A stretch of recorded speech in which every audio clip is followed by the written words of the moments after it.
ఈరోజైతే మనము పామారు విలేజ్ అయితే వచ్చాము. ఇక్కడ ఎందుకు వచ్చామంటే ఈ విలేజ్కి నేను మొన్న డ్రోన్ షూట్ చేసినప్పుడు ఈ విలేజ్లో 7 మండువాలోగిళ్ళు వరుసగా కనపడ్డాయి అనమాట పైనుంచి. మీకు డ్రోన్ షూట్లో కూడా ఇప్పుడు మళ్ళీ నేను తీసి చూపిస్తాను అవి ఎలా ఉన్నాయో. సుమారు ఆ ఇంటికి ఒక 100 సంవత్సరాల పైనే వయసు ఉంటుంది అనుకుంటున్నాను. చాలా వరకు శిథిలావస్థకి అయితే చేరిపోయింది. అది సగం అయితే ఉంది, సగం కొద్దిగా డ్యామేజ్ అయింది. ఇప్పుడు ఆ ఇంట్లో ఎంతమంది ఉంటున్నారో వారి గురించి అన్నీ మనం ఈ వీడియోలో తెలుసుకోవడానికి ప్రయత్నిద్దాం. సిమెంట్ కాంక్రీట్ ఇల్లు రాకముందు మన పూర్వీకులు ఎంతో హాయిగా ఆహ్లాదకరమైన ఇళ్లలో బతికారో తెలుసా? ఈరోజు మనం చూడబోయేది కేవలం ఇల్లు కాదు, ఒకే గ్రామంలో ఉన్న వరుసగా 7 మండువా ఇల్లులు. నేను ప్రస్తుతం ఉన్నది పామారు అనే గ్రామంలో. ఇక్కడ ఒకే వీధిలో ఒకే ప్రాంతంలో వరుసగా 7 మండువా ఇల్లులు పక్కపక్కనే ఒకే నిర్మాణ శైలిలో కనిపిస్తూ ఉంటాయి. ఈ ఇళ్ళ ప్రత్యేకత ఏంటంటే ఇంటి నడి మధ్యలో వర్షపు నీరు దిగడానికి ఇలా సహజంగా మీకు కనిపిస్తుంది కదా, అలా ఏర్పాటు చేశారనమాట. వర్షపు నీరుతో పాటు సహజమైన గాలి వెలుతురు వచ్చేందుకు వీటిని ప్రత్యేకంగా డిజైన్ చేశారు అప్పట్లో. సీజన్తో సంబంధం లేకుండా ఇవి ఎప్పుడూ ప్రశాంతమైన చల్లని గాలి అందిస్తూ ఉంటాయి. ఇలాంటి భవనాలు మన తెలుగువారి నిర్మాణ శైలికి నిదర్శనం.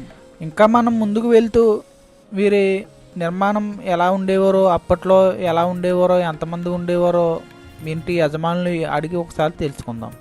నమస్తే మేడం, మీ పేరేంటండి? విజయలక్ష్మి గారు.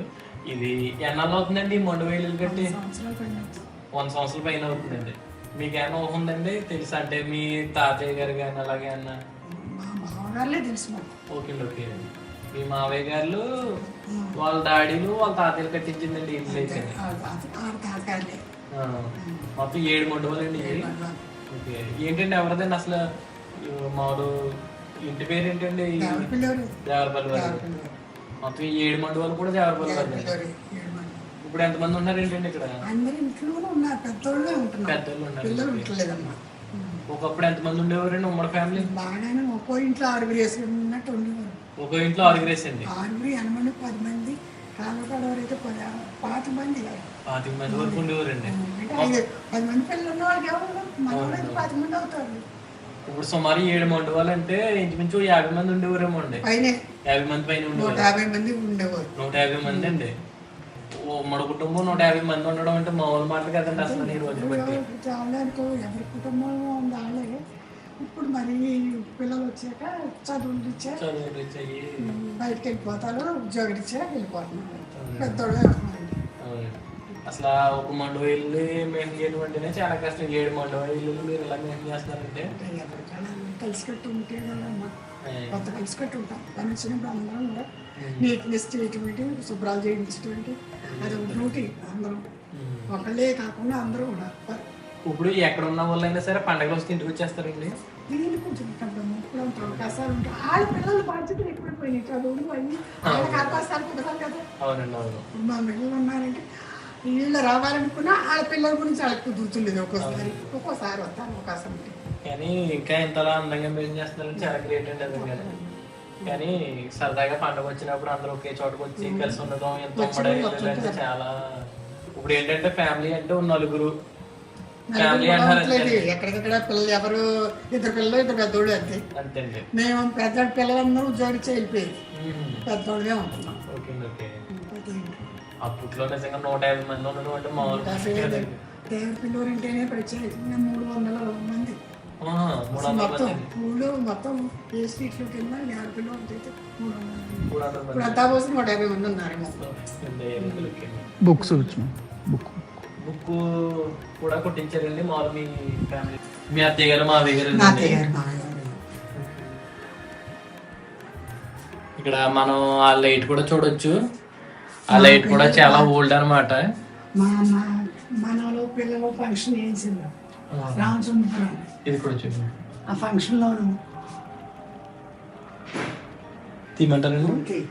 ఫ్యామిలీ ఫోటో అండి ఇది.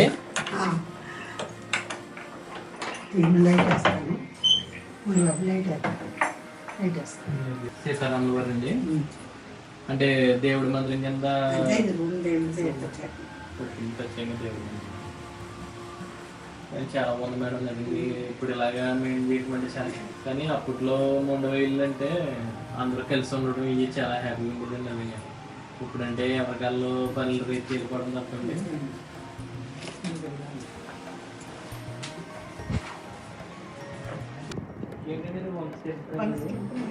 Okay okay.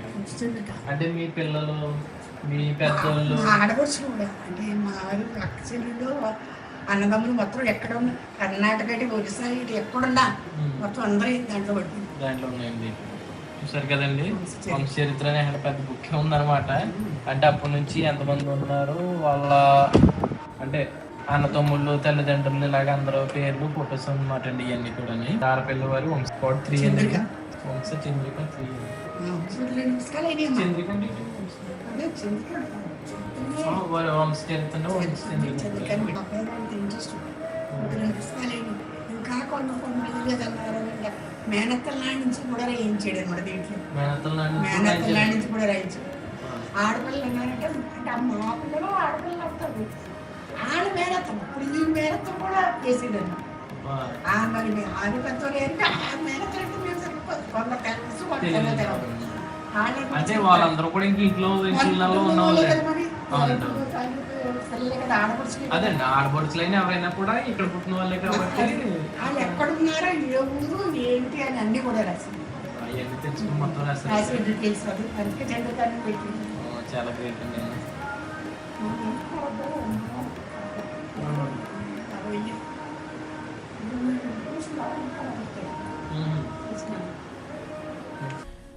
మరిన్ని వివరాలు ఇంకా ముందుకు వెళ్తూ మనం మాట్లాడుకుందాం. నగీషీలు చెక్కిన చెక్క స్తంభాలు, ఇంటికి వెలుతురునిచ్చే ఆకాశం, వేసవిలో కూడా చల్లగా ఉండే వాతావరణం.